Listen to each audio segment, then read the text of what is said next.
नमस्कार साथियों। देखिए, पिछले 2-3 दिनों से राजस्थान के सभी प्रमुख समाचार पत्रों में एक खबर बहुत तेजी से सुर्खियां बटोर रही है। वो यह है कि हाईकोर्ट के कड़े आदेश के बाद में राजस्थान राज्य सरकार ने निकाय और जो पंचायत चुनाव है उसका पूरा रोड मैप कोर्ट में पेश कर दिया। और सितंबर में आपके निकाय चुनाव है और अक्टूबर नवंबर में आपके पंचायत चुनाव के मतदान होने की जो तिथियां हैं वो सामने आ चुकी हैं। जिसके बाद में यह खबर जैसे ही बाहर आई तो हमारे खास तौर से 4th ग्रेड कर्मचारी भर्ती के जितने भी अभ्यर्थी हैं, परिचालक भर्ती के अभ्यर्थी हैं, जो लाइब्रेरियन के हैं और भी तमाम भर्ती हैं, उन सब का एक ही सवाल लगातार सामने आ रहा है कि सर क्या पंचायत चुनावों की तिथि के कारण हमारी ज्वाइनिंग जो है उस पर कोई फर्क पड़ेगा या नहीं पड़ेगा। और अधिकांश जो विभाग ऐसे हैं जिनका जिला आवंटन भी अभी नहीं हुआ है, तो अगर 1% देरी भी होती है ज्वाइनिंग में तो क्या हमारी ज्वाइनिंग खतरे में आ सकती है या फिर वो लंबा 2-3 महीने है उसके बाद में देंगे। तो सभी चीज़ों के बारे में अपन बात करेंगे। आप हमारे इस टेलीग्राम चैनल को ज्वाइन कर लेना। कोई भी लेटेस्ट अपडेट आता है तो वो सूचना आपको यहाँ पर सबसे पहले प्रोवाइड करवा दी जाती है। इस टेलीग्राम चैनल को ज्वाइन करने की लिंक आपको नीचे कमेंट सेक्शन में मिल जाएगी। जैसा कि मैंने आपको बताया कि सर 4th ग्रेड ज्वाइनिंग पर आचार संहिता का फर्क पड़ेगा क्या, प्लीज एक वीडियो जरूर बनाएं। 4th ग्रेड में आचार संहिता लगने के बाद में क्या ज्वाइनिंग नहीं होगी, इस तरीके के काफी कमेंट हैं वो लगातार यूट्यूब वीडियो के कमेंट सेक्शन में आ रहे हैं।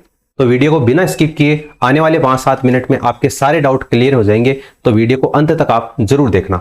सबसे पहले तो आप ये जो न्यूज़पेपर में जो कटिंग आई है उसको देखिए। यहाँ पर राजस्थान हाईकोर्ट की दो टूक बात हुई है, 15 नवंबर तक हर हाल में चुनाव संपन्न हो जानी चाहिए। यानी कि चुनाव आयोग ने निकाय चुनाव यानी कि नगर निगम और जो नगर पालिका है उनके चुनाव और पंचायत चुनाव दोनों का जो रोड मैप है वो यहाँ पर आप देख सकते हैं जारी कर दिया है। निकाय चुनाव जो है, चुनाव की घोषणा आपकी 17 अगस्त को और अधिसूचना आपकी 22 अगस्त को आ जाएगी, जबकि पंचायत चुनाव है उसकी अधिसूचना आपकी 28 सितंबर को आ जाएगी और 23 सितंबर को आपकी चुनाव की घोषणा होगी। तो ये डेट सबसे पहले तो आपको ध्यान में रखनी है, क्योंकि हर विद्यार्थी के मन में यह सवाल उठता है कि आचार संहिता कब से लागू होगी। तो नियमों के मुताबिक जिस दिन चुनाव आयोग आधिकारिक रूप से चुनाव की घोषणा करता है यानी कि अधिसूचना जारी करता है, उसी दिन से संबंधित क्षेत्र में आपकी जो आचार संहिता है वो लागू हो जाती है। इसका मतलब क्या है? इसका मतलब है कि अगस्त के मध्य में यानी 17 अगस्त के आसपास आपकी आचार संहिता है वो लग सकती है। कैसे? मैंने भी आपको दिखाया, निकाय चुनाव का जो शेड्यूल है वो 17 अगस्त को चुनाव की घोषणा होगी और 22 अगस्त को इसकी अधिसूचना आएगी। तो जिस दिन अधिसूचना आती है उसी दिन आसपास के क्षेत्र में आपकी जो आचार संहिता है वो लग जाती है। तो आचार संहिता के दौरान कोई भी नई भर्ती यानी नया नोटिफिकेशन सरकार नहीं निकाल सकती, किसी नए पद पर घोषणा नहीं कर सकती और ना ही किसी भर्ती का विज्ञापन जारी कर सकती है। क्यों? ताकि मतदाताओं को लुभाया ना जा सके, है ना। ये मतलब होता है सीधा सा इसका।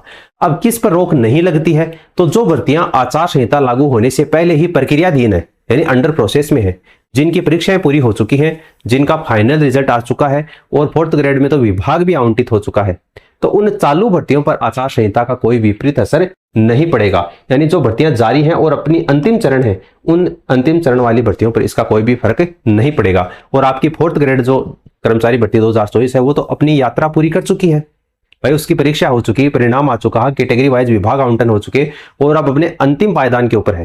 कहने का मतलब सीधा सा है, बीकानेर निदेशालय के द्वारा जो आपका टाइम टेबल जारी किया गया है आप यहाँ पर देख सकते हैं, जिसमें जिला आवंटन के लिए 17 से लेकर 21 जुलाई तक आपके जिला आवंटन के लिए बढ़ने की जो तारीख है वो दे रखी है और आज आपकी 21 जुलाई हो चुकी है। तो जिन भी कैंडिडेट ने शिक्षा विभाग आवंटित हुआ है, अगर उनको जिला आवंटन अभी तक उन्होंने नहीं किया है तो आज लास्ट डेट है, जिला आवंटन कर दीजिए। कल यानी कि 22 और 23 तारीख को आपको पता चल जाएगा कि कौन से जिले में आपको नौकरी करनी है, ठीक है। उसके बाद में आपकी काउंसलिंग होगी 27 से लेकर 30 जुलाई तक। 27 से 30 जुलाई तक आपको आपके जो भी जिला कलेक्टर कार्यालय है, डीईओ ऑफिस है, वहां पर बुलाया जाएगा और कौन सा स्कूल आपका आवंटित हुआ है ये आपको 27 से लेकर 30 जुलाई के बीच में बता दिया जाएगा और 31 जुलाई को आपका जो फाइनल ज्वाइनिंग लेटर है वो आपके हाथ में आ जाएगा, ठीक है। अब देखिए आचार संहिता का गणित है वो थोड़ा सा मैं आपको समझाता हूं। यहां पर देखिए आप, निकाय चुनाव पहले होंगे, पंचायत चुनाव बाद में होंगे। निकाय चुनाव आपके अगस्त में सितंबर में होंगे, जबकि पंचायत चुनाव अक्टूबर और आपके यहाँ पर नवंबर में होंगे। तो निकाय चुनाव है वो ज्यादा इंपॉर्टेंट है अपने लिए, क्योंकि पंचायत चुनाव हो आपके बाद में होने वाले। तो निकाय चुनाव में चुनाव की घोषणा 17 अगस्त को होगी, जबकि अधिसूचना है वो 22 अगस्त को जारी की जाएगी। यानी आचार संहिता का जो पहला बिगुल बजेगा उससे 17 दिन पहले आपकी काउंसलिंग खत्म हो चुकी होगी और आपके पास में आपका पक्का जो सरकारी ज्वाइनिंग लेटर है वो आपके पास में आ चुका होगा। तो फिर आपको डरने की क्या जरूरत है ना। क्यों डर रहे हो बिना फालतू में आप? लेकिन देखिए बहुत सारे बच्चे ऐसे हैं जो ये सोचते हैं कि क्या 1% 2% अगर डिले हो गई तब क्या होगा, क्योंकि बहुत सारे विद्यार्थी ऐसे हैं शिक्षा विभाग को छोड़कर, भाई लगभग 20,000 कैंडिडेट ऐसे हैं जिनको शिक्षा विभाग आवंटित हुआ है, तो उनका तो यह है कि चलो उनको ज्वाइनिंग है वो अब 15 अगस्त से पहले मिल जाएगी। लेकिन जिनको विभाग आवंटित हो गया लेकिन जिला आवंटन नहीं हुआ है, बहुत सारे कमेंट मेरे पास में लगातार दिन में सैकड़ों कमेंट आते हैं, सबका यह है कि हमारे विभाग के बारे में बताओ, है ना। तो आपके विभाग के बारे में पहले बात तो क्या बताएं, जब भी विभाग में संपर्क करते हैं तो ये बोलते हैं कि हमारे पास में डॉक्यूमेंट्स अभी तक नहीं आए हैं, और जब तक डॉक्यूमेंट्स नहीं आएंगे तब तक आपकी वो आगे की प्रक्रिया वो शुरू नहीं करेंगे। तो काफी अभ्यर्थियों के मन में अगर ये सवाल है कि अगर 1-2% डिले होता है तब क्या होगा, या प्रक्रिया है वो अगस्त तक चली गई, तो भी आपको रत्ती भर घबराने की आवश्यकता नहीं है। जब भी कोई भर्ती अपने अंतिम पड़ाव में, यानी केवल ज्वाइनिंग वहां पर बाकी होती है, और बीच में अगर चुनाव घोषित हो जाते हैं, तो संबंधित विभाग, जैसे शिक्षा विभाग है तो शिक्षा विभाग, प्रशासनिक सुधार विभाग है तो आपका ARD विभाग, ये राज्य चुनाव आयोग यानी स्टेट इलेक्शन कमीशन से NOC मांगता है, यानी विशेष अनुमति मांगता है। चूंकि यह भर्ती पुरानी है और पूरी हो चुकी है, इसलिए चुनाव आयोग बिना किसी रुकावट के ऐसी ज्वाइनिंग के लिए आपको तुरंत NOC विभाग को दे देता है। राजस्थान में पहले भी RPSC और कर्मचारी चयन बोर्ड के द्वारा कई ऐसी भर्तियां हैं, जैसे आपकी टीचर भर्ती है, LDC की भर्ती है, वो आचार संहिता के दौरान NOC लेकर ज्वाइनिंग उनको दी गई है। इसलिए यह रास्ता हर तरीके से पूरी तरीके से सुरक्षित है, आपको ज्वाइनिंग है वो समय पर मिल जाएगी। हाँ, ये एक अलग बात है कि सरकार की ओर से ही निर्देश आ जाते हैं विभाग को कि आप एक बार रोक कर रखिए, बजट कम है पैसे देने का, इसलिए ज्वाइनिंग हम एक बार थोड़ा सा लेट करेंगे। भाई मोदी जी आ गए, वो ढिंडोरा पिटीच गया, वो काम अब पूरा हो चुका है, तो एक बार चुनाव हो जाने दीजिए, अपन दिसंबर तक बाद में नई साल में ज्वाइनिंग देंगे। तो अगर इस तरीके की सरकार की मंशा होती है तब 1% बात है कि वो आगे जा सकती है, वरना आचार संहिता के कारण आपकी भर्ती है वो रुकने वाली नहीं है। आपको 3 बातों का ध्यान रखना है मुख्य रूप से। आपका जो पुलिस वेरिफिकेशन है वो आपको बनवा लेना है। जिन कैंडिडेट ने पहले बनवा लिया है, प्रिंट करवा लिया है, कोई दिक्कत नहीं है। जिन कैंडिडेट ने नहीं बनवाया है तो पुलिस वेरिफिकेशन के लिए आप ऑनलाइन अप्लाई कर दीजिए, ठीक है, ताकि 31 जुलाई को जैसे ही आपका ज्वाइनिंग लेटर आपके हाथ में आए, देखो पुलिस वेरिफिकेशन में क्या है, आप ई-मित्र से ऑनलाइन अप्लाई करते हैं, उसके बाद में वो आपके संबंधित थाने में जाता है, ठीक है। थाने से आपको कॉल आता है कि आपने अप्लाई किया था नहीं किया था, ठीक है।